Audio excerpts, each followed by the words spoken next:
नमस्कार, मी विक्रांत शिंदे आणि आपण पाहताय PCMC न्यूज। सध्या आपण आलेलो आहोत प्रभाग क्रमांक 14 मध्ये। तुम्ही या ठिकाणी पाहताय, लोकांची गर्दी पाहताय। या ठिकाणी राष्ट्रवादी काँग्रेस पक्षाची जाहीर सभा या ठिकाणी भरलेली आहे आणि या ठिकाणी काही दिग्गज नेते देखील येणार आहेत।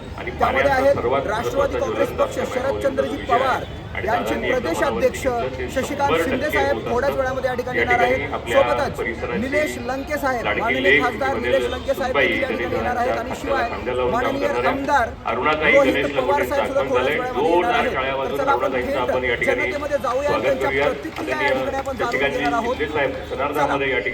नमस्कार दादा। नमस्कार। सध्या आपण या ठिकाणी सभेसाठी, राष्ट्रवादी पक्षाच्या सभेसाठी आलेलं दिसत आहे, बरोबर आहे? सध्या काय वाटतंय, कसं वातावरण सगळं निवडणूकमय झालेलं आहे, बरोबर?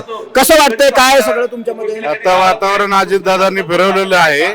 बर, त्यांची भाजपाची एकतर्फी जी निवडणूक होती ती पूर्णपणे आता अजितदादांनी फिरवलेली आहे। त्यामुळे घड्याळाला लोक मतदान करून अजितदादाला निवडून देणार आणि यावेळेस अजितदादाच कारभारी होणार।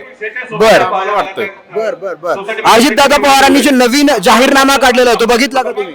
तो जाहीरनामा एकदम चांगला आहे आणि पिंपरी चिंचवड वासियांसाठी पाणी देणं, 24 तास पाणी देण्याची जी त्यांची संकल्पना आहे, बंद पाईपातून पाणी आणायची, ती एकदम चांगली स्कीम आहे आणि लोकांना तीच पाहिजे। स्वच्छ रस्ते, मोठे रस्ते आणि पाणी, जे मूलभूत गरजा आहेत त्या त्यांच्या जाहीरनाम्यात आहेत आणि त्या ते जर इम्प्लिमेंट करणार असं त्यांनी जनतेला सांगितलंय। त्यामुळे अजितदादाचा जाहीरनामा हा एकदम चांगला आहे, त्यांचं विजन चांगलं आहे। या अगोदरही त्यांनी विकास केलेला आहे पिंपरी चिंचवडचा आणि आजही त्यांच्या हातात जर सत्ता दिली तर ते विकास करतील आणि ते विकासासाठीच ओळखले जातात। आता महानगरपालिकेच्या निवडणुकीच्या निमित्तानं काका आणि पुतण्या एकत्रित आलेले आहेत, ही युती पुढे अशीच राहील असं वाटतंय का? काका आणि पुतण्या ही युती पुढे एकत्र राहिला असं मी सांगू शकत नाही, पण पुढचा निर्णय तो त्यांचा आहे।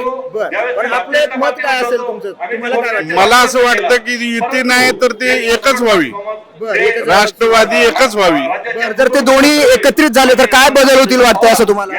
एकत्र झाल्यामुळं राष्ट्रवादीची ताकद जी आता विभागली गेली ती एकत्र झाल्यामुळे ती ताकद वाढेल असं मला वाटतं। आणि विकासाच्या दृष्टिकोनातून काय गोष्टी घडतील असं वाटतं? विकासाच्या दृष्टिकोनातून तर तुम्हाला माहितीच आहे, अजितदादा म्हणजेच विकास आहे। त्यामुळे विकासाच्या दृष्टिकोनातून एकदम अजून चांगलं विकास होईल। नमस्कार ताई। नमस्ते। या ठिकाणी आता राष्ट्रवादी काँग्रेस पक्षाची सभा या ठिकाणी भरलेली आहे, बरोबर आहे? अजितदादा पवारांनी एक जाहीरनामा केलेला आहे, बरोबर आहे, विकासासाठी। तर काय वाटतंय, कसा आहे तो जाहीरनामा? चांगला आहे। तो जर जाहीरनामा लागू झाला तर बदल नक्की होईल का? हो, होईल। काय वाटतंय, तो जाहीरनामा लागू होईल का? होईल नक्की काय होईल। वाटतंय, हवा कोणाची चालू आहे सध्या? शरददादा पवारांची वारं कोणत्या दिशेने वाहत आहे? शरददादांकडे। बर बर बर आणि आता दोन्हीही पार्ट्या, तुतारी आणि घड्याळ दोन्ही एकत्रित आलंय, हे पुढे असंच एकत्रित राहील असं वाटतंय का? हो, पॅनल राहील, एकत्रित राहील असं हो, वाटतंय। एकत्रित। मग जर एकत्रित राहिलं तर काय बदल होतील बरं पुढे तुमच्या मते? सुधारणा होईल ना समाजाची, सुधारणा होईल। ओके, काय वाटतंय, कसं वातावरण सगळं निवडणूकमय झालं? आपण या ठिकाणी राष्ट्रवादी पक्षाची जी सभा भरलेली आहे या ठिकाणी आपण आलेलो आहे, कसं वाटतं वातावरण? वातावरण चांगलं आहे। लोक स्वइच्छेने येत आहेत, आम्हाला कोणाला बोलायची गरज नाही आहे। स्वइच्छेने येत आहेत, बसतात, ऐकत आहेत। प्रत्येकजण म्हणतो आहे राष्ट्रवादीशिवाय पर्याय नाही म्हणून, असं लोकांचं मत आहे। त्यामुळं सगळेजण येऊन आपली आपली इच्छा प्रकट करत आहेत, उमेदवारांना येऊन सांगतायत की ताई तुम्ही यायलाच पाहिजे, तुमच्याशिवाय पर्याय नाही आम्हाला, सगळे लोक येऊन बोलत आहेत। बर, अजितदादांचा नवीन जाहीरनामा पाहिला तुम्ही? मी अजून तरी पाहिलं नाही, कारण मी माझ्या कामात बिझी असतो, त्यामुळे बोलता आलं, बघता आलं। पण तुमच्या मते आता सध्या हवा वारं कोणत्या दिशेने वाहत आहे? आता सध्या तरी वातावरण राष्ट्रवादीच्या साईडली आहे। राष्ट्रवादीच्या हो हो। मग अजून काय बोलाल त्याच्या संबंधी? त्यात काही जास्त बोलणं मजा नाही आहे, ते सगळं आता परवा 16 तारखेलाच कळेल।